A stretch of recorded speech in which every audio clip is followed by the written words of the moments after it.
And you succeed even in taking to jail some sexual abusers. Not very many. That's the big problem. The prosecution there, they protect the pedophiles, no? But some people is taken to jail.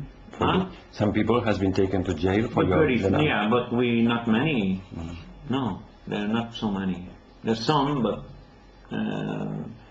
we succeeded in Germany in getting a conviction. We got a few convictions in the Philippines, but we have now 37 cases against abusers, many of them the fathers of the children. Incest is a big problem, as everywhere.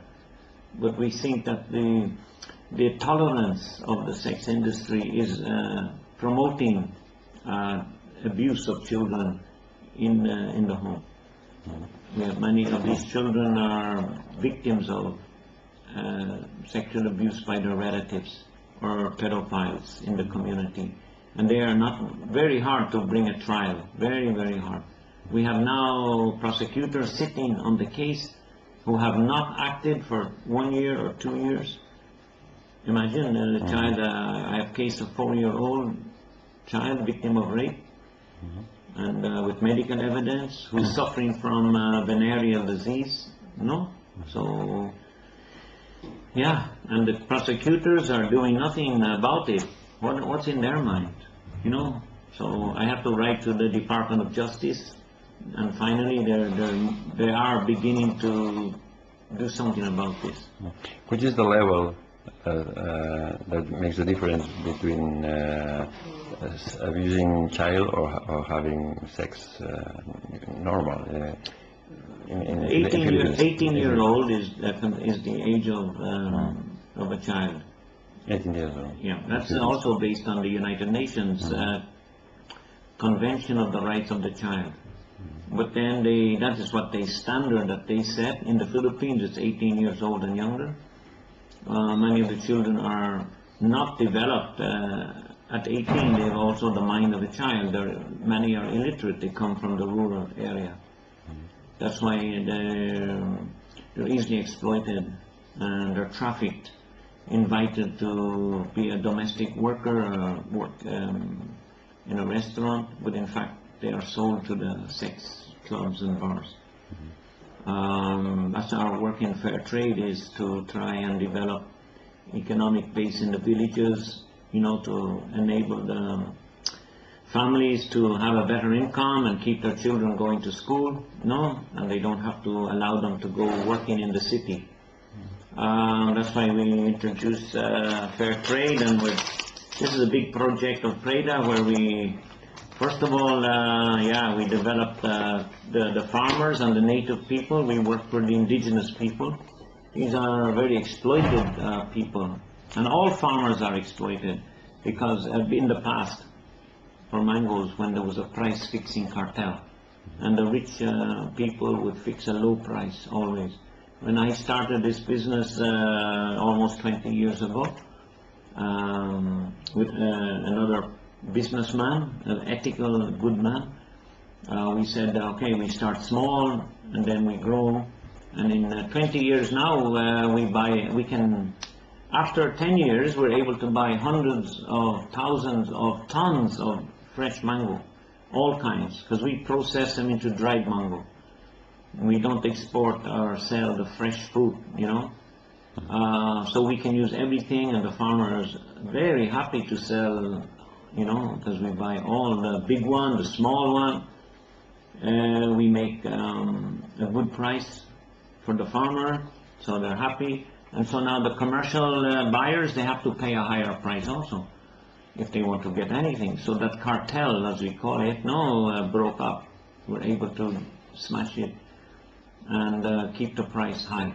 The reason being that people here in Europe and Japan, where we sell the mango we process, and they pay a good price, fair price. It's not cheap, and it's a quality product. And now we are able to keep the thousands of farmers earning a good money from the mangoes. So this is a very special mango, and it's selling everywhere very fast. So we have a big turnover, Germany is very big, the UK, Ireland, Japan, yeah, the Netherlands, and also in Switzerland, Austria. So this is a very important part of our business, fair trade. It also earns us income, and you know, from the income we have a campaign here with this symbol on the bag is the little angel, the innocent child that has to be protected. So we're using fair trade for really a good purpose, not to make money or rich for ourselves or you know, to enrich the importers like Intermón. No, they are using the money for development projects to help the poor. Have you found, getting back to the sexual abusers, pedophile, have you found Spanish people in Philippines trying to contact with children or Who? Spanish people? Yeah, well, there's I don't think I have never think about Spanish now. I met Arabs and Germans, Spanish, Italians, everything. Irish. That was when the Irish media talked to me. They want to know. Yeah, we have the Shamrock Club, you know. So that's for Irish, and the Spanish club will be usually has a Spanish name on it. And these people, Spain, for instance, should have to be more acting against these people. Well, who? Us? Spain. Yeah, well, of course. Spanish government, the Arab government. That's why I'm here. I mean, that's part of our campaign, is to tell people out there they are in danger, their children are in danger, because many of these pedophiles, thousands of these people, they go to Southeast Asia, they go to the Philippines, because, okay, there is this sex tourism business there, and, you know, the police are corrupt. You know, and I know the pedophiles know that. It's not in news. They go there because they know they can just pay a small bribe and they can escape if they're caught. You know?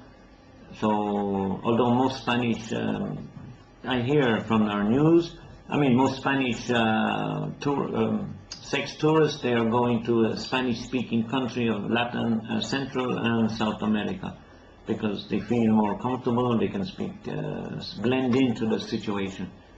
But if they get more, if they have a bad reputation, no, or they've been targeted by the police in these Spanish-speaking countries, they will go to Asia. Yeah, we get some there. But they, everywhere, it's not only with the Philippines, but wherever these pedophiles are going abroad, remember, they get addicted to more and more to the sex with these minors. They look for young children, they come back here, and they'll be looking for Spanish children. I think it's going to get worse even in Spain, or depends in Germany. That's their big problem. In Austria, we hear the story of Fritz, no? Hans Fritz, he comes back, he's a sex tourist in Thailand. He goes home and he just can't stop himself, can't control himself. He has his own daughter as his child victim. And 6 children born of his own daughter, sick. But that's the way they are, and that's the situation. And we have to be very vigilant. We have to guard our children. I am not a hunter of pedophiles like some are saying. Oh, I read that in the... I know, I'm a defender of human rights.